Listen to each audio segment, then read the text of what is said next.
The copy command, gee, what do you think the copy command does? Copy files. And that's exactly what it does. It copies files. It does not copy folders. Okay, so we're going to look at two variations of this command. Today we're focusing just on copy. Okay, copy is an internal command. Okay, so as I cover commands, aware, by the way, is an external command. The where command is an external command. The copy command is an internal command. Later in the semester, we will cover another variation of the copy command that is external. Okay, internal commands typically are less powerful than external commands. They're stored in memory, so usually there's fewer instructions, which means less power, if you will. So we'll start by just doing copy / question mark, okay, and pointing out that I'll go over some of these parameters, but not all of them. Just looking at the general syntax of the command. If we look at copy and we take a look at the entire, think about what the copy command is doing. It's copying something, okay, to somewhere, right?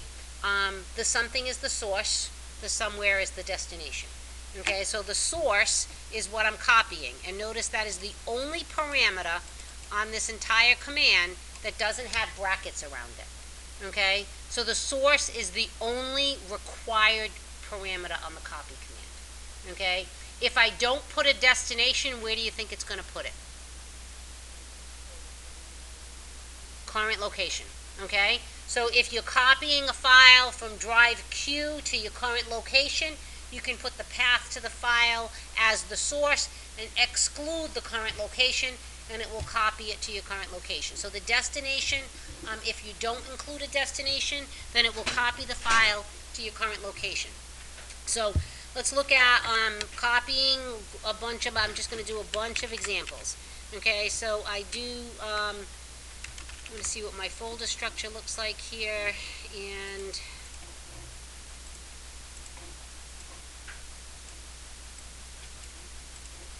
so if I wanted to copy, let's say I want to copy all files that have a name that begin with the letter S. So everything that you learned about wildcards with the dir command apply to every command. I want to copy all files that start with the letter S, okay, from my current location, S asterisk. Okay, where do I want to copy it to? I want to copy it to the books directory. Okay, so I'm going to say g:\media\books. Okay, so when it finishes copying, notice it comes back and it tells me 5 files copied, and it shows me a list of the files that it actually copied. Okay, so the source in this case was S asterisk. Since I have no path associated with that parameter, it assumes my current location.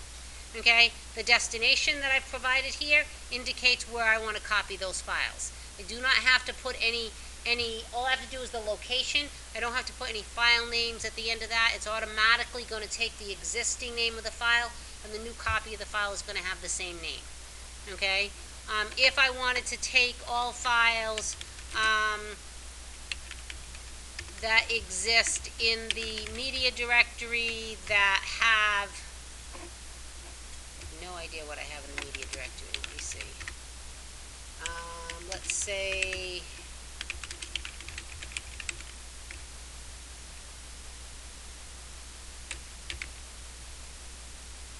Let's say I want to copy the mystery.txt file from the books directory, and I want to copy it to the my stuff directory. Okay, so I'm going to copy, again, absolute and relative path, guys. Now we're dealing with two. For every copy command, you're dealing with two parameters. One parameter that's identifying what you want to copy, and the second parameter identifying where you want to copy it to. In both cases, there can be either an absolute path or a relative path. Okay, so in this case here, if I said media/books/mystery.txt, that's a relative path to the file. And I said I wanted to copy it to the my stuff directory, which is at the rooted drive G.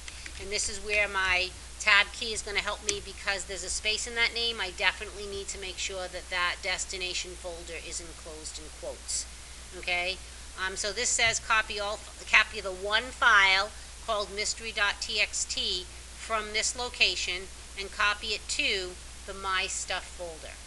Okay, so again, if I do a directory of my stuff, we should see, oh, I guess it's in there somewhere. There it is right there. Okay, so we can see that the file has actually been copied.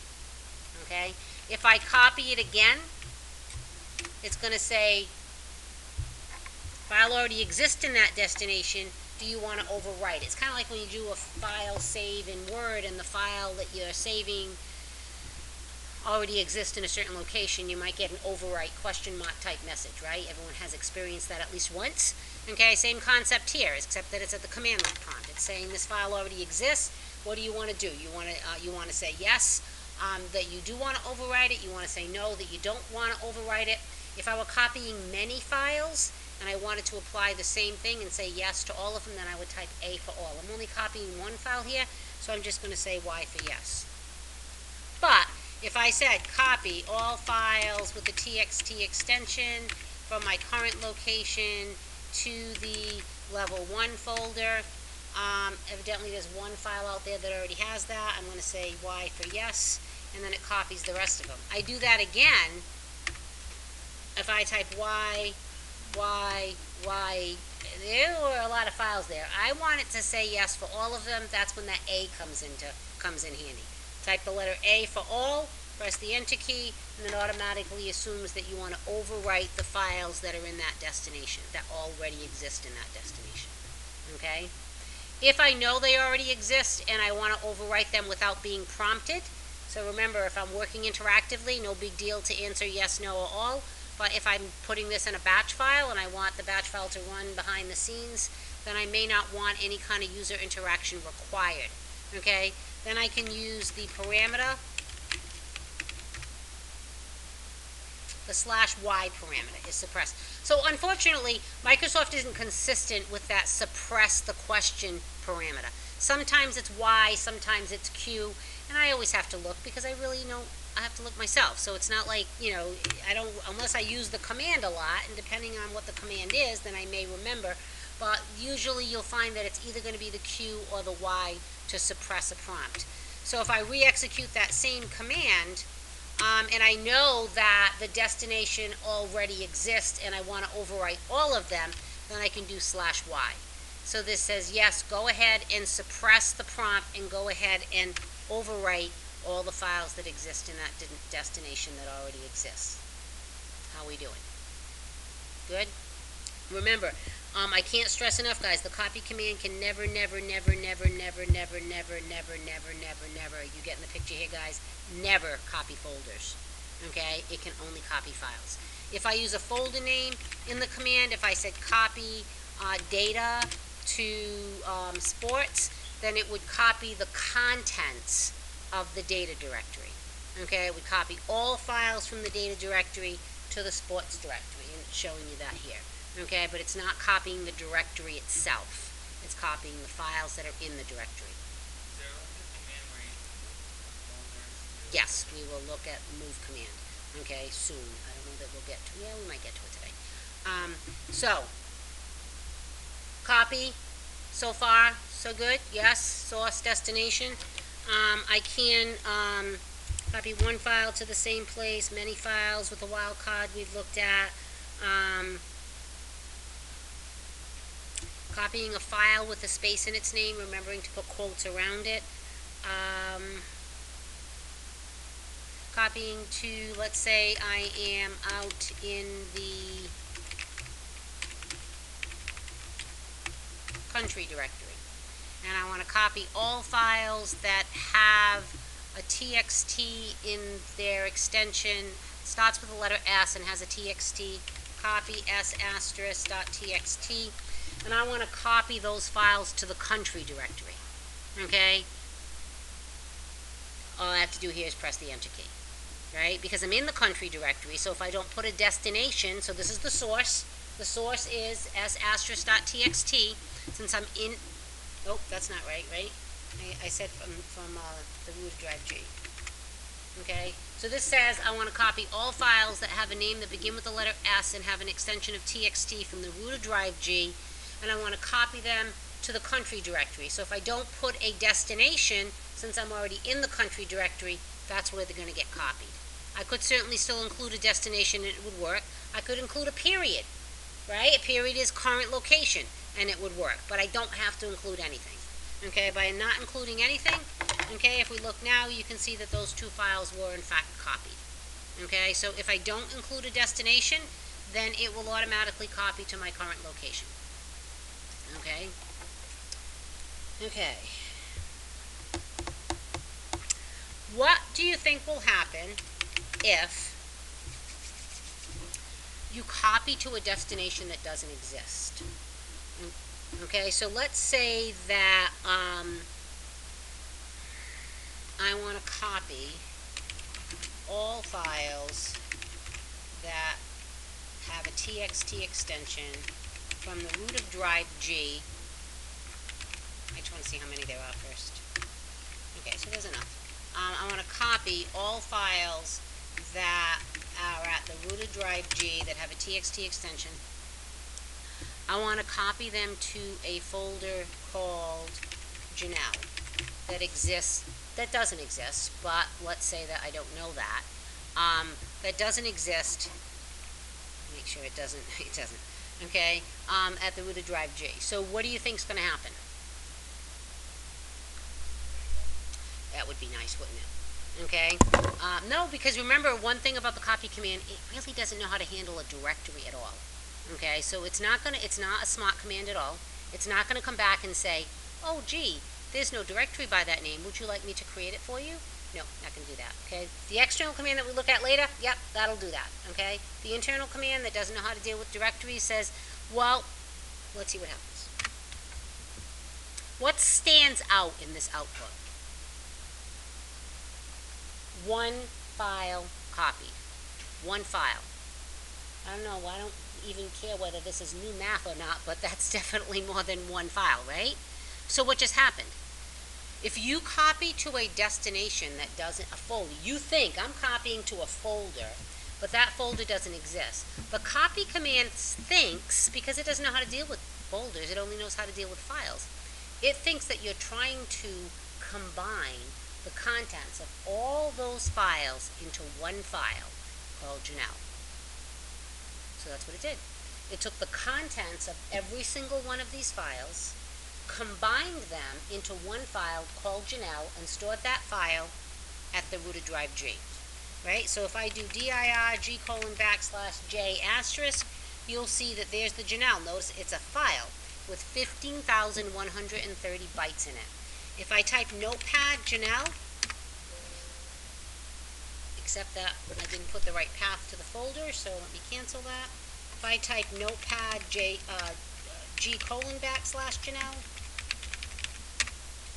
notice at this point I can scroll down and you're going to see that what we have here is the output, the contents of all those text files, where it's called concatenating. It's concatenated them into one file, and that's my end product. Now, in this particular case, I happen to use all text files, so I was actually able to read the Janelle file.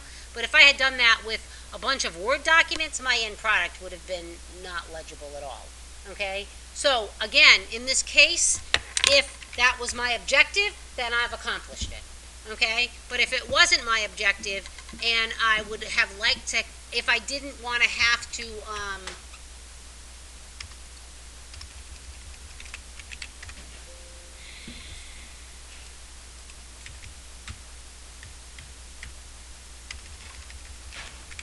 okay, if I didn't want to have to, like, pay attention to see that this had one file, because otherwise, like, in reality, how often do you think you're going to look at that last line?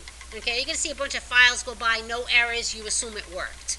Okay, but in the end, it really didn't work the way that you had intended. The only thing you can do with the copy command that will give you a heads up that this is not a directory that exists is to include a backslash at the end of the path. So if I said here, actually what I need to do first is just kind of go back and delete Janelle.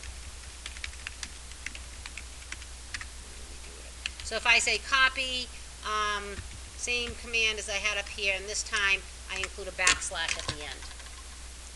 By including a backslash at the end, it just is going to give you a more obvious output that shows that there's an error here. Okay? So when I do that, notice basically every time the way the copy command works is it copies the first file and then reads the first file and then copies it to the destination. Reads the second file, copies it to the destination. Reads the third file, copies it to the destination. So each and every single time that it tried to put something in that g:\\a directory, it generated this file path cannot be found.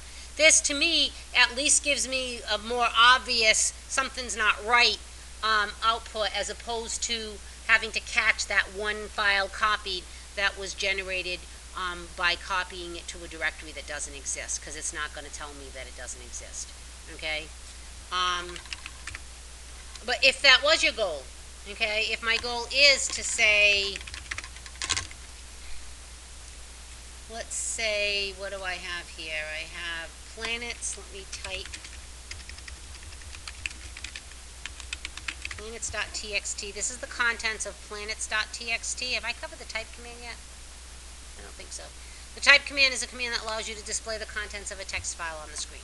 So instead of using Notepad to show you its contents, I'm using type. So I can see the contents of planets. And let's see what else I have out here. Jupiter.txt. So if I type Jupiter.txt, you can see what that looks like. So let's say, for example's sake, I want to combine those two files into one. That is what I want to do. Okay. I want to create a third file. Okay. I want to take the contents of these two files, combine them or concatenate them together, and create a third file. Okay, so let's say the way you would do that with the copy command is to put the copy command followed by the name of the first file that you want to include. So I said it was planets.txt, a plus sign, okay, then the second file, which was jupiter.txt. If I had more files that I wanted to include, then I would use another plus sign, the file name, another plus sign, the file name, another plus sign, the file name, until I've listed all the files that I want to combine. Once I've listed all the files that I want to combine, then after the last file's name, then I'm just going to put the name of the file that I want to create. Okay, so I want to create a new file. I'm going to call it something original like demo.txt. So what this is going to do is it's going to create a file called demo.txt. It's going to take the contents of the planets.txt file and the contents of the jupiter.txt file, combine them into one file, and that new resulting file is going to be called demo.txt. Okay?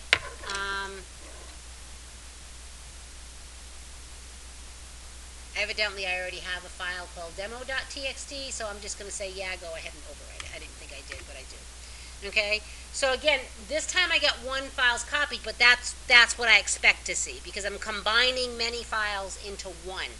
And if I use Notepad now to open demo.txt, you can see that it contains the contents of those two files. Austin.